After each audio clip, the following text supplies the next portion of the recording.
dengan Perda 2 tahun 2012 itu. Ini tentu secara hukum Pak Ketua, barang sudah terjadi tidak bisa kemudian Perda ya kemudian mengikuti kepentingan, tapi kepentinganlah yang akan mengikuti Perda, karena Perda itu adalah aturan tertinggi kita di tingkat kabupaten. Kemudian terkait pembenaran yang mengatakan bahwa Permendagri kemudian ada prioritas strategis pembangunan dan sebagainya, saya kira itu kan secara umum, tidak bisa kemudian gara-gara memang udang ini menjadi salah satu proyek prioritas strategis nasional kemudian kita semau-maunya. Makanya saya bilang di grup itu, kalau begitu itu menjadi alasan kita apa tidak boleh kita membangun tambak udang di depan pendopo. Tidak boleh, karena ada aturan yang secara detail, secara spesifikasi yang akan membahas tentang itu. Artinya tidak kemudian karena ada aturan atas kemudian semua dibolehkan ke bawah. Yang dikeluarkan per bulan Mei oleh Kepala Dinas dan telah diterbitkan di IMB, pihak perusahaan sudah malahan mentransfer pembayaran 51 juta sekian ke bank daerah. Ini sudah jelas bersifat izin itu kan memiliki prosedur yang jelas, tapi ini dari atas ke bawah. Nah, ini menjadi tanya besar adalah ada apa? Seharusnya kan dari bawah dulu ngurus. Dari bawah ada surat keterangan lurah lah, keterangan dinas lah, apa segala macam, ini langsung ujuk-ujuk malahan dikesampingkan TKPRD. Tidak ada rapat berita acara atau semacam penelitian apa segala macam TKPRD yang disesuaikan oleh sektor ada. Di surat rekomendasi Kepala Bupati itu tidak mengindahkan undang-undang tentang naskah. Dalam surat menyurat dalam birokrasi tidak ada syarat apapun di sana, langsung hanya para Bupati. Ini jelas. Nah, sehingga kami meminta teman-teman dewan supaya juga melaksanakan fungsi kontrolnya sesuai sumpah jabatannya. Selain sebagai budgeting, teman-teman dewan juga mempunyai fungsi kontrol. Yang jelas ada pembina desa. Kalau memang benar apa yang dikatakan Pak Ketua tadi pernah menegur segala macam, kami minta suratnya. Minimal dalam bentuk fakta jelas menjadi barang bukti bahwa teman-teman dewan tidak melakukan pembiaran. Di pasal 23 Undang-Undang Tipikor yang mengacu pada pasal 42 Kitab Undang-Undang Hukum Pidana, pejabat atau orang yang melakukan pembiaran terhadap pidana itu bisa juga di dewan melakukan. Kita mau lihat keseriusan teman-teman dewan. Kalau melakukan pembiaran, tahu bahwa proses yang dilakukan itu salah. Minimal ada RDP, rapat dengan pendapat, memanggil Bupati Lombok Timur, semua stakeholder yang terlibat dalam dugaan mufakat jahat ini. Ini harus clear persoalan ini, sehingga tidak ada lagi teman-teman dewan hanya saja teman-teman dewan ini hanya fungsi legislasi dan fungsi budgetingnya yang jalan. Dan sejauh ini tidak kita lihat fungsi kontrolnya. Tadi bercerita bahwa kami sudah menegur ABC segala macam. Kami mau lihat konkretnya, minimal ada surat. Teman-teman juga menjadi nambah di teman-teman di Polda sama di Kejati bahwa teman-teman dewan tidak melakukan pembiaran terhadap dugaan tindak pidana tersebut. Kami juga kalau misalnya teman-teman dewan juga tidak menjalankan fungsinya, kami juga pasti akan melakukan upaya-upaya hukum terhadap persoalan ini, bahwa dari sekian ratus teman-teman dewan, sekian puluh teman-teman dewan di DPRD Lombok Timur melakukan pembiaran terhadap ini. Nyata bahwa di Undang-Undang 26 tahun 2007 itu jelas bahwa pejabat di pasal 73 itu jelas pejabat yang mengalihfungsikan tata ruang itu adalah ancamannya pidana 5 tahun penjara. Dan jelas lagi di poin B, pejabat yang melakukan seperti pada poin A itu bisa dipecat, diberhentikan secara dihormat. Itu jelas. teman-teman dewan. Makanya kita kami kenapa sampai sekarang kami serius. Tapi teman-teman dewan Pak kita mengering aja sepinya minit.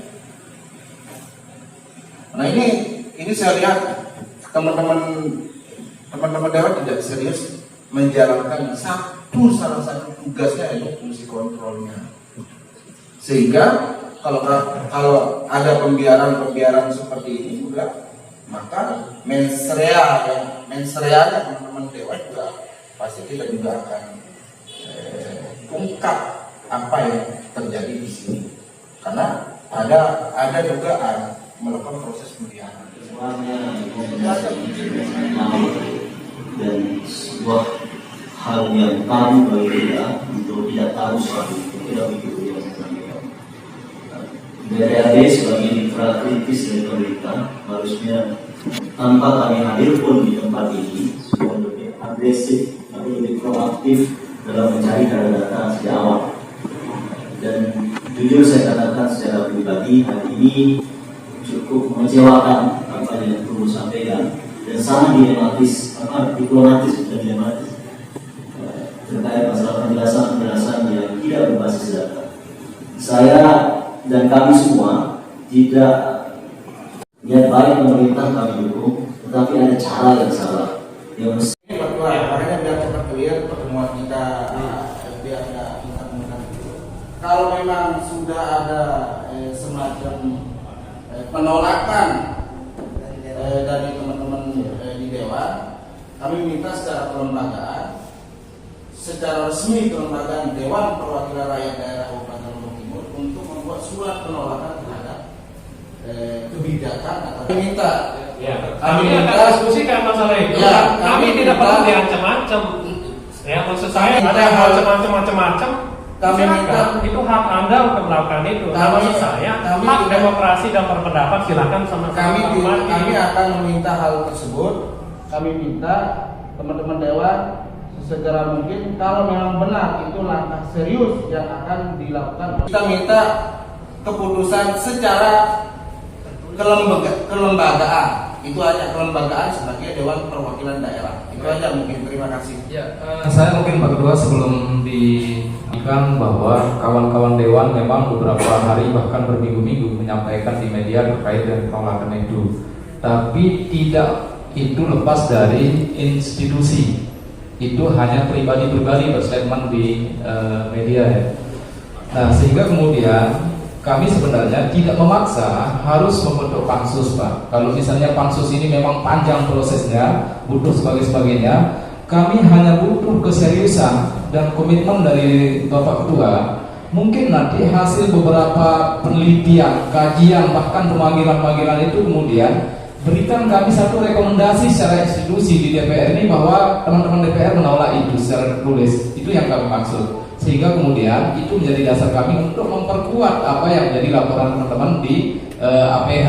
Nah, tapi kalau sekedar cuap-cuap di media, itu kan Pak Ketua sangat subjektif kita menilai. Jangan-jangan cuap-cuapnya nanti cuap-cuap untuk sekedar main-main dan sebagainya, atau olah-olah dan sebagainya.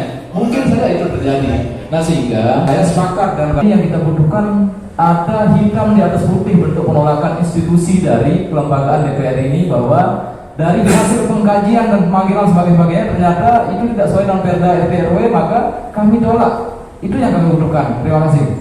Baik, untuk melakukan hal itu jangan sampai maksud saya dengan bla bla bla kemudian tidak ada alasan membuat putusan-putusan yang tidak punya dasar. Nah, ini ya jangan juga terjadi hal itu.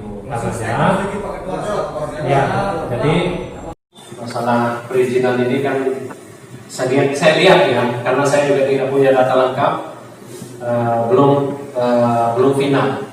Itu satu, saya melihat. Kenapa? Karena memang satu sisi eksekutif tidak ada pemberitahuan juga ke kami, karena memang di peraturan itu tidak mesti memberitahu ke kami. Ya. Sehingga apa yang kami lakukan, misalnya memberikan saran, ya tentu dari kebijakan-kebijakan itu adalah dalam bentuk lisan. Ya. Jadi kami selama ini memberikan bentuk lisan, kecuali beberapa pandangan praksi pernah menyampaikan juga itu, yang mungkin nanti coba kita lihat ya, di bagian apa, dan saya kira itu mungkin nanti di Kalau karena suntingannya saja saya tidak. Cuma secara pribadi saya sudah pertanyakan juga pada yang juga ke Bupati secara langsung tulisan. Karena sekali lagi ini kan memang sungguhnya kewajiban eksekutif luas dibanding kewajiban kami yang mungkin fungsi kontrolnya. Nah, bentuk kontrol kami ya diatur di dalam peraturan perundang-undangan itu kan pertama kami memberikan rekomendasi ketika ada LKPJ itu satu, ya, laporan keterangan pertanggungjawaban.